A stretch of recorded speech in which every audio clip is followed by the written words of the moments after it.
Rab and His Friends by Dr. John Brown. Recording by Phil Schempf.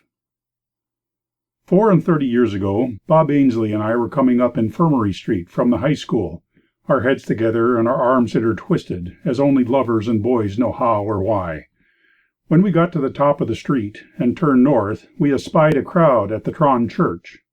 "A dog fight!" shouted Bob, and was off, and so was I. Both of us all but praying that it might not be over before we got up. And is not this boy nature, and human nature too? And don't we all wish a house on fire not to be out before we see it? Dogs like fighting, old Isaac says. They delight in it, and for the best of all reasons. And boys are not cruel because they like to see the fight. They see three of the great cardinal virtues of dog or man: courage, endurance, and skill, in intense action. This is very different from a love of making dogs fight, and aggravating and making gain by their pluck. A boy, be he ever so fond himself of fighting, if he be a good boy, hates and despises all this, but he would have run off with Bob and me fast enough. It is a natural and not a wicked interest that all boys and men have in witnessing intense energy in action. Does any curious and finely ignorant woman wish to know how Bob's eye at a glance announced a dog fight to his brain? He did not. He could not see the dogs fighting. It was a flash of inference, a rapid induction. The crowd round a couple of dogs fighting is a crowd masculine mainly, with an occasional active, compassionate woman fluttering wildly round the outside and using her tongue and her hands freely upon the men as so many brutes. It is a crowd annular, compact, and mobile, a crowd centripetal, having its eyes and its heads all bent downward and inward to one common focus. Well, Bob and I are up, and find it's not over. A small thoroughbred, white bull terrier, is busy throttling a large shepherd's dog, unaccustomed to war, but not to be trifled with. They are hard at it, the scientific little fellow doing his work in great style, his pastoral enemy fighting wildly, but with the sharpest of teeth and a great courage. Science and breeding, however, soon had their own. The game chicken, as the premature Bob called him, working his way up, took his final grip on poor Yarrow's throat, and he lay gasping and done for. His master, a brown, handsome, big young shepherd from Tweedsmuir, would have liked to have knocked down any man who would drink up easel and eat a crocodile, for that part, if he had a chance. It was no use kicking the little dog. That would only make him hold the closer. Many were the means shouted out in mouthfuls of the best possible ways of ending it. Water! But there was none near, and many cried for it who might have got it from the well at Blackfriars Wynd. Bite the tail! And a large, vague, benevolent, middle-aged man, more desirous than wise, with some struggle got the bushy end of Yarrow's tail into his ample mouth, and bit it with all his might. This was more than enough for the much-enduring, much-perspiring shepherd, who, with a gleam of joy over his broad visage, delivered a terrific facer upon our large, vague, benevolent, middle-aged friend, who went down like a shot. Still the chicken holds, death not far off. Snuff! A pinch of snuff, observed a calm, highly dressed young buck with an eyeglass in his eye. Snuff, indeed, growled the angry crowd, affronted and glaring. Snuff! A pinch of snuff, again observes the buck, with more urgency, whereupon were produced several open boxes, and from a mull which may have been at Culloden he took a pinch, knelt down, and presented it to the nose of the chicken. The laws of physiology and of snuff take their course, the chicken sneezes, and Yarrow is free. The young pastoral giant stalks off with Yarrow in his arms, comforting him. But the bull-terrier's blood is up, and his soul unsatisfied. He grips the first dog he meets, and discovering she is not a dog, in Homeric phrase, he makes a brief sort of amende and is off. The boys, with Bob and me at their head, are after him. Down Nidri Street he goes, bent on mischief. Up the Cowgate like an arrow, Bob and I and our small men panting behind. There, under the single arch of the South Bridge, is a huge mastiff, sauntering down the middle of the causeway, as if with his hands in his pockets. He is old, brindled, as big as a little Highland bull, and has the Shakespearean dewlaps shaking as he goes. The chicken makes straight at him, and fastens on his throat.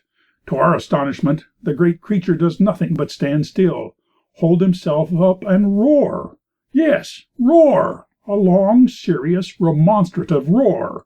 How is this? Bob and I are up to them. He is muzzled.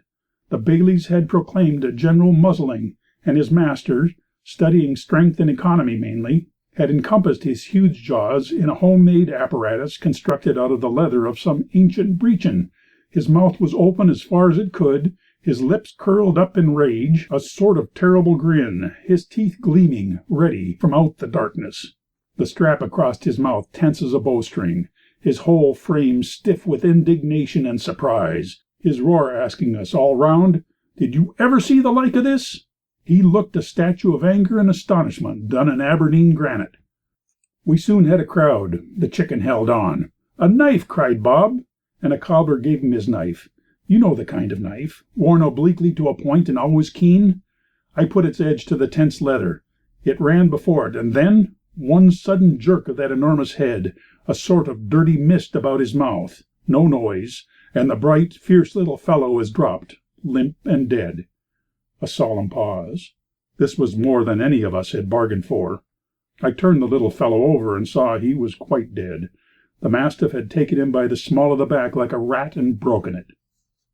He looked down at his victim, appeased, ashamed, and amazed, sniffed him all over, stared at him, and taking sudden thought, turned round and trotted off. Bob took the dead dog up and said, "John, we'll bury him after tea." "Yes," said I, and was off after the mastiff. He made up the Cowgate at a rapid swing. He had forgotten some engagement. He turned up the Candlemaker Row and stopped at the Harrow Inn. There was a carrier's cart ready to start, and a keen, thin, impatient, black-aviced little man, his hand at the gray horse's head, looking about angrily for something. "Rab, ye thief!" said he, aiming a kick at my great friend, who drew cringing up, and, avoiding the heavy shoe with more agility than dignity, and watching his master's eye, slunk dismayed under the cart, his ears down, and as much as he had of a tail down too. What a man this must be, thought I, to whom my tremendous hero turns tail. The carrier saw the muzzle hanging, cut and useless, from his neck, and I eagerly told him the story, which Bob and I always thought, and still think, Homer or King David or Sir Walter alone were worthy to rehearse. The severe little man was mitigated, and condescended to say, "Rab, my man, poor Robbie," whereupon the stump of tail rose up, the ears were cocked, the eyes filled and were comforted. The two friends were reconciled. Hup! And a stroke of the whip were given to Jess, and off went the three. Bob and I buried the game chicken that night. We had not much of a tea. In the back green of his house, in Melville Street, number 17, with considerable gravity and silence, and being at the time in the Iliad, and like all boys Trojans, we of course called him Hector. 6 years have passed, a long time for a boy and a dog. Bob Ainslie is off to the wars. I'm a medical student and clerk at Minto House Hospital. Rob I saw almost every week, on the Wednesday, and we had much pleasant intimacy. I found the way to his heart by frequent scratching of his huge head and an occasional bone. When I did not notice him, he would plant himself straight before me and stand wagging that bud of a tail and looking up, with his head a little to one side. His master I saw occasionally. He used to call me Maister John, but was as laconic as any Spartan. One fine afternoon I was leaving the hospital, when I saw the large gate open, and in walked Rob, with that great and easy saunter of his. He looked as if he was taking possession of the place, like the Duke of Wellington entering a subdued city, satiated with victory and peace. After him came Jess, now white from age, with her cart, and in it a woman carefully wrapped up, the carrier leading the horse anxiously, and looking back. When he saw me, James, for his name was James Noble, made a curt and grotesque bow, and said, "Maister John, this is the mistress. She's got a trouble in her breast, some kind o' an income, we're thinking." By this time I saw the woman's face. She was sitting on a sack filled with straw, with her husband's plaid round her, and his big coat, with its large white metal buttons over her feet. I never saw a more unforgettable face, pale, serious, lonely, delicate, sweet, without being at all what we call fine. She looked 60, and had on a mutch, white as snow, with its black ribbon, her silvery smooth hair setting off her dark gray eyes such as one sees only twice or thrice in a lifetime, full of suffering, full also of the overcoming of it. her eyebrows black and delicate, and her mouth firm, patient, and contented, which few mouths ever are. As I have said, I never saw a more beautiful countenance, or one more subdued to settled quiet. "Ailie," said James, "this is Maister John, the young doctor, Rob's friend, ye ken? We often speak about you, doctor." She smiled and made a movement, but said nothing, and prepared to come down, putting her plaid aside and rising. Had Solomon in all his glory been handing down the Queen of Sheba at his palace gate, he could not have done it more daintily, more tenderly, more like a gentleman than James the Howland carrier when he lifted down Ailie his wife. The contrast of this small, swarthy, weather-beaten, keen, worldly face to hers, pale, subdued, and beautiful, was something wonderful. Rob looked on concerned and puzzled, but ready for anything that might turn up, were it to strangle the nurse, the porter, or even me. Ailie and he seemed great friends. "As I was saying, she's got some kind of trouble in her breast, doctor. Will you take a look at it?" We walked into the consulting room, all four, Rob, grim and comic, willing to be happy and confidential if case should be shown, willing also to be the reverse on the same terms. Ailie sat down, undid her open gown and her lawn handkerchief round her neck, and without a word showed me her right breast. I looked at it and examined it carefully, she and James watching me, and Rob eyeing all three. What could I say? There it was, that had once been so soft, so shapely, so white, so gracious and bountiful, so full of all blessed condition, hard as a stone, a centre of horrid pain making that pale face, with its grey, lucid, reasonable eyes, and its sweet, resolved mouth, express the full measure of suffering overcome. Why was that gentle, modest, sweet woman, clean and lovable, condemned by God to bear such a burden? I got her away to bed. "May Rob and me bide?" said James. "You may, and Rob if he will behave himself." "I'se warned he's do that, doctor." And in slunk the faithful beast. There are no such dogs now. He belonged to a lost tribe. As I have said, he was brindled and grey like Rubislaw granite, his hair short, hard, and close, like a lion's, his body thick-set, like a little bull, a sort of compressed Hercules of a dog. He must have been 90 pounds weight at least, and he had a large, blunt head, his muzzle black as night, his mouth blacker than any night, a tooth or two, being all he had, gleaming out of his jaws of darkness. His head was scarred with the records of old wounds, a sort of series of fields of battles all over it, one eye out, one ear cropped as close as was Archbishop Leighton's father's. The remaining eye had the power of two, and above it, and in constant communication with it, was a tattered rag of an ear, which was forever unfurling itself like an old flag. And then that bud of a tail, about 1 inch long, if it could in any sense be said to be long, being as broad as long. The mobility, the instantaneousness of that bud were very funny and surprising. Its expressive twinklings and winkings, the intercommunications between the eye, the ear, and it, were of the oddest and swiftest. Rob had the dignity and simplicity of great size, and having fought his way all along the road to absolute supremacy, he was as mighty in his own line as Julius Caesar or the Duke of Wellington, and had the gravity of all great fighters. You must have often observed the likeness of certain men to certain animals, and of certain dogs to men. Now, I never looked at Rob without thinking of the great Baptist preacher, Andrew Fuller. The same large, heavy, menacing, combative, sombre, honest countenance, the same deep, inevitable eye, the same look, as if of thunder asleep, but ready, neither a dog nor a man to be trifled with. Next day my master, the surgeon, examined Ailie. There could be no doubt it must kill her, and soon. If it could be removed, it might never return. It would give her speedy relief. She should have it done. She curtsied, looked at James, and said, "When?" "Tomorrow," said the kind surgeon, a man of few words. She and James and Rob and I retired. I noticed that he and she spoke little, but seemed to anticipate everything in each other. The following day at noon the students came in, hurrying up the great stair. At the first landing place, on a small, well-known blackboard, was a bit of paper fastened by wafers, and many remains of old wafers beside it. On the paper were the words, "An operation today. J.B. Clerk." Up ran the youths, eager to secure good places. In they crowded, full of interest and talk. "What's the case? Which side is it?" Don't think them heartless. They are neither better nor worse than you or I. They get over their professional horrors and enter their proper work, and in them pity as an emotion, ending in itself or at best in tears and a long-drawn breath, lessens, while pity as a motive is quickened and gains power and purpose. It is well for poor human nature that it is so. The operating theatre is crowded, much talk and fun, and all the cordiality and stir of youth. The surgeon with his staff of assistants is there. In comes Ailie. One look at her quiets and abates the eager students. That beautiful old woman is too much for them. They sit down and are dumb, and gaze at her. These rough boys feel the power of her presence.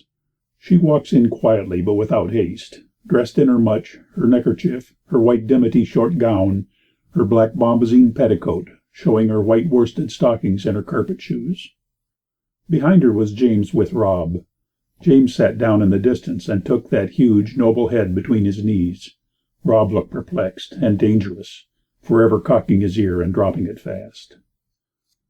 Ailie stepped up on a seat and laid herself on the table, as her friend the surgeon told her, arranged herself, gave a rapid look at James, shut her eyes, rested herself on me, and took my hand. The operation was at once begun. It was necessarily slow, and chloroform, one of God's best gifts to his suffering children, was then unknown. The surgeon did his work. The pale face showed its pain, but was still and silent. Rob's soul was working within him. He saw something strange was going on. Blood flowing from his mistress, and she suffering. His ragged ear was up and importunate. He growled and gave now and then a sharp, impatient yelp. He would have liked to have done something to that man, but James had him firm, and gave him a glower from time to time, with an intimation of a possible kick. All the better for James. It kept his eye and his mind off Ailie. It's over. She is dressed. Steps gently and decently down from the table. Looks for James, and then turning to the surgeon and the students, she curtsies, and in a low, clear voice begs their pardon if she has behaved ill. The students, all of us, wept like children. The surgeon wrapped her up carefully, and resting on James and me, Ailie went to her room, and Rob followed. We put her to bed. James took off his heavy shoes, crammed with tackets, heel-capped and toe-capped, and put them carefully under the table, saying, "Maister John, I'm for nane of your strange nurse bodies for Ailie. I'll be her nurse, and I'll gang aboot o' my stocking soles as canny as a pussy." And so he did, and handy and clever and swift and tender as any woman was that horny hand, snell, peremptory little man. Everything she got he gave her. He seldom slept, and often I saw his small, shrewd eyes out of the darkness, fixed on her. As before, they spoke little. Rob behaved well, never moving, showing us how meek and gentle he could be, and occasionally, in his sleep, letting us know that he was demolishing some adversary. He took a walk with me every day, generally to the Candlemaker Row, but he was sombre and mild, declined doing battle, though some fit cases offered, and indeed submitted to sundry indignities, and was always very ready to turn, and came faster back, and trotted up the stair with much lightness, and went straight to that door. Jess the mare had been sent with her weather-beaten cart to Howgate, and had doubtless her own dim, placid meditations and confusions on the absence of her master and Rob, and her unnatural freedom from the road and her cart. For some days Ailie did well, the wound healed by the first intention, for, as James said, "Or Ailie's skin's goer clean to be o." The students came in quiet and anxious, surrounded her bed. She said she liked to see their young honest faces. The surgeon dressed her, and spoke to her in his own short, kind way, pitying her through his eyes. Rob and James outside the circle, Rob being now reconciled and even cordial, and having made up his mind that as yet nobody required worrying, but, as you may suppose, semper paratus. So far well, but 4 days after the operation, my patient had a sudden and long shivering, a gruesome, as she called it. I saw her soon after. Her eyes were too bright, her cheek coloured. She was restless and ashamed of being so. The balance was lost. Mischief had begun. On looking at the wound, a blush of red told the secret. Her pulse was rapid, her breath anxious and quick. She wasn't herself, as she said, and was vexed at her restlessness. We tried what we could. James did everything and was everywhere, never in the way, never out of it. Rob subsided under the table into a dark place, and was motionless, all but his eye, which followed everyone. Ailie got worse, began to wander in her mind, gently, was more demonstrative in her ways to James, rapid in her questions, and sharp at times. He was vexed and said, "She was never that way afore. No, never." For a time she knew her head was wrong, and was always asking our pardon, the dear, gentle old woman. Then delirium set in strong, without pause. Her brain gave way, and then came that terrible spectacle. The intellectual power through words and things went sounding on a dim and perilous way. She sang bits of old songs and psalms, stopping suddenly, mingling the psalms of David with the diviner words of his Son and Lord, with homely odds and ends of ballads. Nothing more touching, or in sense more strangely beautiful, did I ever witness. Her tremulous, rapid, affectionate, eager Scotch voice, the swift, aimless, bewildered mind, the baffled utterance, the bright and perilous eye, some wild words, some household cares, something for James, the names of the dead. Rab called rapidly and in a fremmed voice, and he starting up, surprised, and slinking off as if he were to blame somehow, or had been dreaming he heard. Many eager questions and beseechings which James and I could make nothing of, and on which she seemed to set her all, and then sink back, ununderstood. It was very sad, but better than many things that are not called sad.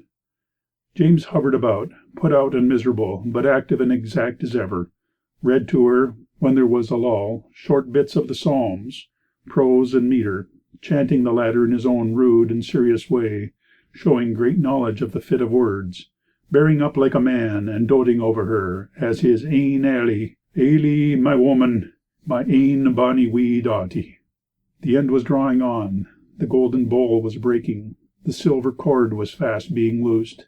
That animula, blandula, vagula, hospes, comasque, was about to flee. The body and the soul, companions for 60 years, were being sundered and taking leave. She was walking, alone, through the valley of the shadow into which one day we must all enter. And yet she was not alone, for we know whose rod and staff were comforting her. One night she had fallen quiet, and as we hoped, asleep. Her eyes were shut. We put down the gas and sat watching her. Suddenly she sat up in bed, and taking a bedgown which was lying on it rolled up, she held it eagerly to her breast, to the right side. We could see her eyes bright with a surprising tenderness and joy, bending over this bundle of clothes. She held it as a woman holds her suckling child, opening out her nightgown impatiently and holding it close, brooding over it and murmuring foolish little words, as over one whom his mother comforteth, and who sucks and is satisfied. It was pitiful and strange to see her wasted, dying look, keen and yet vague, her immense love. "Preserve me," groaned James, giving way, and then she rocked back and forth, as if to make it sleep, hushing it and wasting on it her infinite fondness. "Wae's me, doctor, I declare she's thinking it's that bairn." "What bairn?"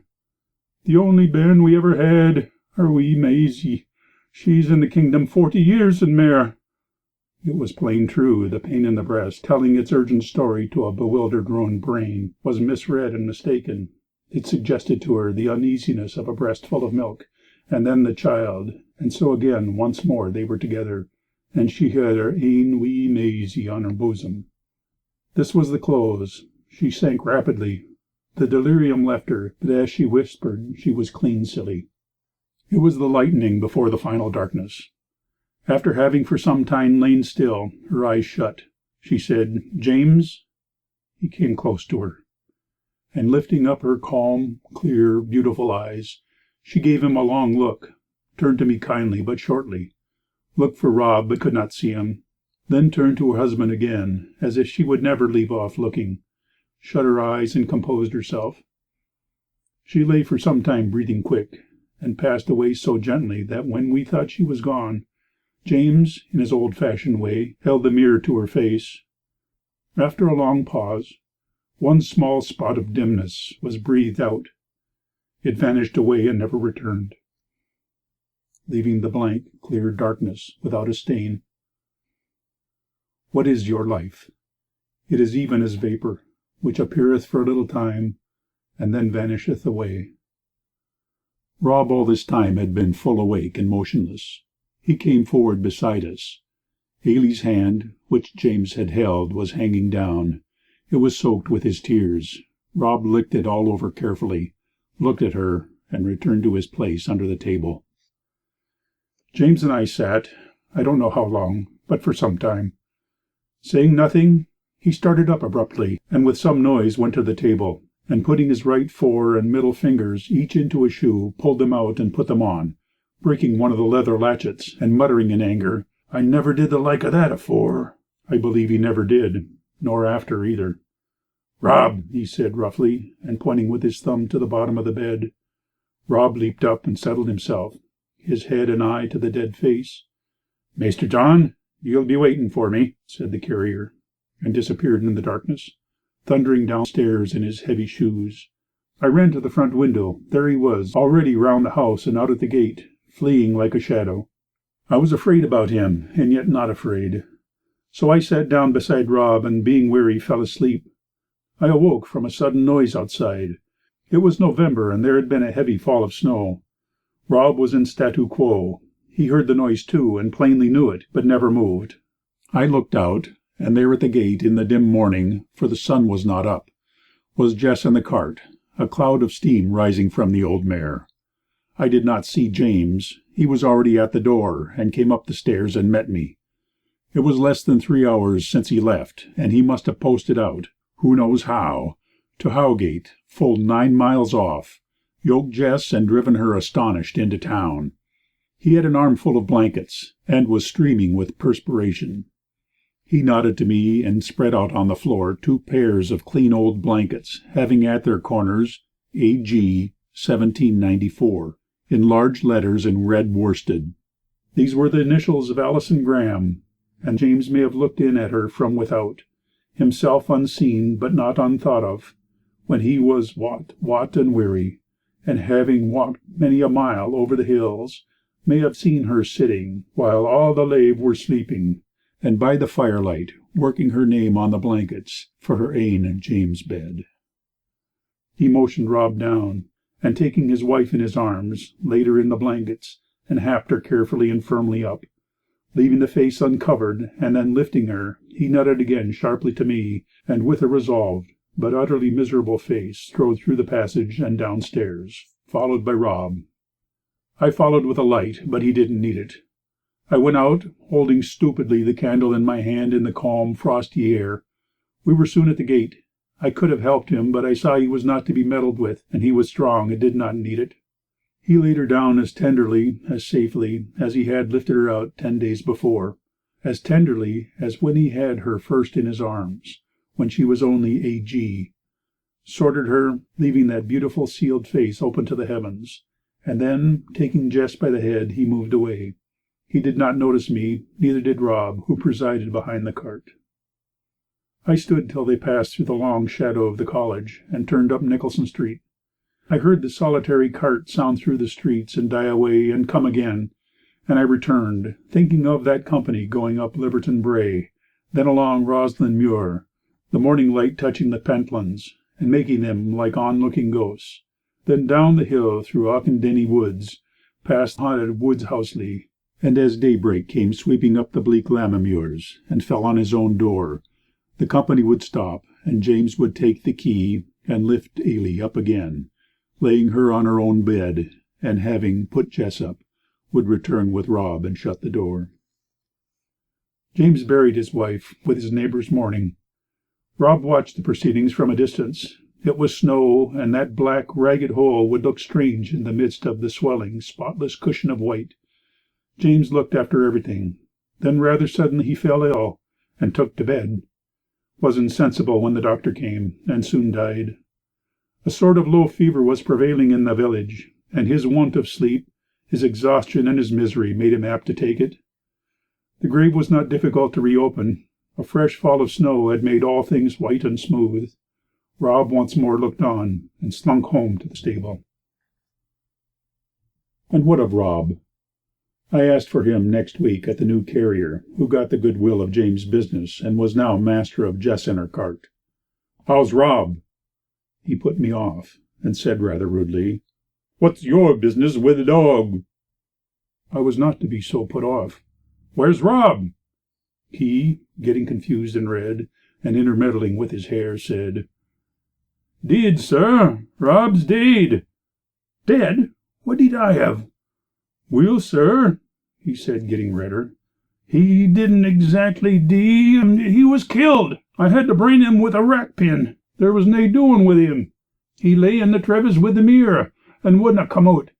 I tempted him with crale and meat, but he would take naething, and keep me from feeding the beast. And was I gurrin' and grupping me by the legs? I was laith to make away with the old dog. His like wasn't atween this and Thornhill, but, 'deed, sir, I could do naething else." I believed him. Fit end for Rab, quick and complete. His teeth and his friends gone, why should he keep the peace and be civil? He was buried in the brae face near the burn. The children of the village, his companions, who used to make very free with him and sit on his ample stomach as he lay half asleep at the door in the sun, watching the solemnity.